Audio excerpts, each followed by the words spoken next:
Welcome to Something to Talk About from the Bainbridge Island Senior Community Center. Happy to have you here. We're going to be talking about a soiree that's coming up later this month at the Bainbridge Island Museum of Art. You don't want to miss it. And Sade McInnis is with us, and I'm going to talk with her briefly.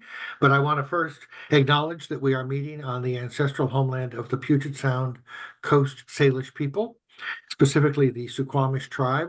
The Suquamish tribe has lived on the lands and plied the waters of the Salish Sea since time immemorial, and we can learn a lot from them about how we can be better stewards of these lands and waters. And we're grateful for their hospitality in teaching us. Also, thanks to Fieldstone Communities of Bainbridge Island, which offers independent and assisted living and memory care up on Rolling Bay, right around the corner from Bay A and Feed. They have a lovely campus and they'd love to show it to you and take you out for dinner or lunch. You can get a free meal on them and take a tour. Call Celia or Jamie 206-594-1010 or check out fieldstonecommunities.com. So I was I think I got a note from you, Sadie, about the upcoming party, and it looked like a lot of fun. And this is a year where it's extra specially important to lift up Black History Month, I think, because there's so much negativity going on. So I'm excited that you're going to offer a little positivity that we can celebrate together. Thank you for the work you're doing on that, and I'm glad to have you come here and tell us a little bit about the soiree.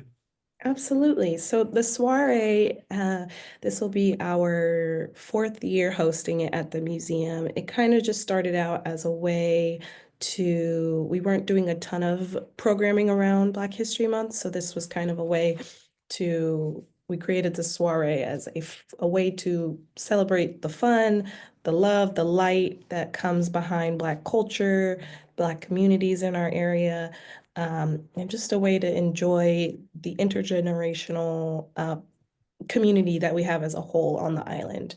And so over the years, it's kind of grown, and we partner now a little more closely with Fancy Vargas, who is the guest curator of the Radiant Reflections exhibition that we have on right now. And the party is kind of the closing ceremony of the exhibition and kind of highlighting just all that we've done throughout the month, the programming, the show, the voices that have had a chance to be heard. And this is like the fun party that caps off a great month for us.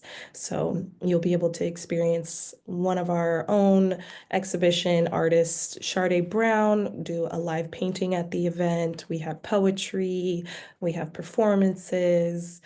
It's an opportunity for Black-owned businesses to vend their product and for the community to support them. And it's really just a moment to reflect on, like I said, the light and love that we hold, and just sharing that with those who want to be a part of that. Oh, you're muted. You're muted. Usually I'm the one who says that. All right. I wanted to say that you kind of hinted at the idea that it's all ages. Can you tell me a little bit more about the intergenerational aspects? Yeah, I think the intergenerational is something big at the museum specifically because, art is for everyone and that experience is for everyone. And it's a great opportunity for those older to connect with those who are younger. There's not many programs that fit the mold for everyone necessarily. Some might not enjoy it as much, but this is a way to kind of bring everyone together. And everyone likes a good party, everyone likes to dance, everyone loves a little music. So it's a really great way for us to kind of reach all those pockets of our community. Um, and yeah, we have art activities for kids. We do a little karaoke once in a while. The kids love that, the adults love that, but it really helps us to bring just that greater community together. So, what are the hours of the soiree? Yeah, it's from 6 p.m. to 10 p.m. And it is a free event with suggested donation of $10, but not required. You can just bring yourself and have a good time. So, you mentioned that Fancy was helped curate the current exhibit.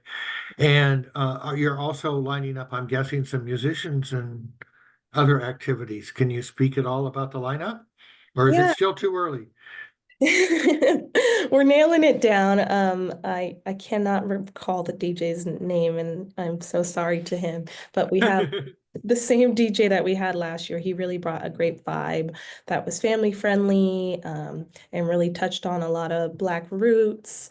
And we had a performance this last Friday at our after party by an artist named Campana, who is actually Kitsap County born and raised, but now performs and lives in Seattle. And he will be coming back for a short performance to cap off the night. So if you didn't get a chance to see him there, you'll have an opportunity to see him at the soiree. And we've got a couple more artists. I have not nailed all those details. Those kind of come as we go, but things kind of shift and change as we plan events like this. And as most community events do, it's kind of hard to nail down every specific detail when it's an event for the community because so many pieces come and go as we go through the process. Yeah, yeah, but it sounds like you've got some good tentpole activities planned, and so it'll just be sort of responding to the moment and to the minutes beforehand. So that sounds like a great activity, and we hope that the weather is supportive. Is this going to be inside and outside or inside? It'll be just inside. And last year we had food outside, but it's been a little chilly, so I think we'll try and Yeah, keep it indoors for everyone. it absolutely has been a little chilly, that's for sure. Um, and then I just am gonna. Oh, I see, Francis. If you have a comment, please share it now. I'm going to ask you to unmute. You're muted.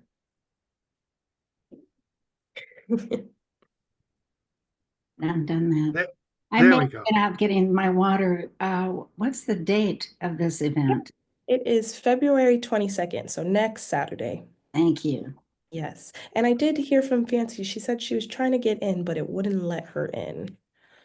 Okay, well, that's the right link, so I'll send it again, and we'll see if she can join us before we wrap up here. Um, can you tell us? So I recognize. Let's see. The other thing that I know is you mentioned a little bit about the vendors. They're from Seattle's Black Love Market. Can you tell us a Yeah. little bit about that? Yeah, so Black Love Market is a based out of Renton, and they've kind of expanded to going all over King County, Kitsap County, and that was kind of my segue into meeting Fancy and being able to kind of hone in on our partnership. And I was just hoping to kind of liven up our first Fridays in the Black Love Market. I thought was a great opportunity to kind of bring folks to this side of the water who aren't used to being on this side and kind of mix it up a little bit. And so she works with a collective of vendors who array from selling earrings to jewelry and clothing to also organizations that talk about housing and dental health and kind of a widespread array and some political, it kind of touches on everything, which is really great, but it really is a collective that she has created to help these small business owners have opportunities to be in these spaces that they're not used to being able to or feeling like they're allowed to be in or having opportunities to be in. Very well. Grateful for the museum for hosting them, Yeah. and I'm wondering, do you have partnerships with local Black groups like Bainbridge Black on Bainbridge, and some of those folks? Are they going to be part of this planning or activity? Yeah, absolutely. We work with Chastity a lot. She's definitely in it, and we reach out to them in the hopes of having them be present and potentially more in the future. We haven't really gotten a dive into that, but it is definitely something I would love to work into getting into more, um, but not as much as I'd like quite yet. Yeah, But never say never. exactly. Everything is a process, that's for sure.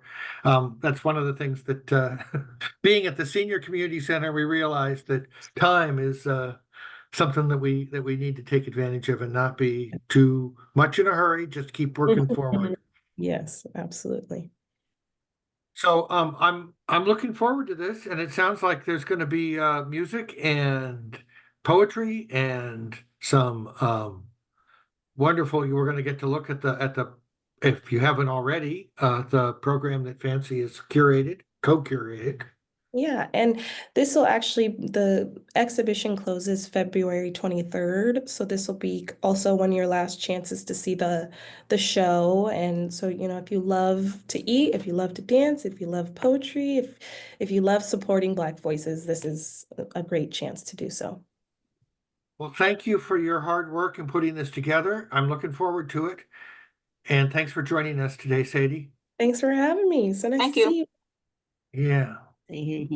Bye.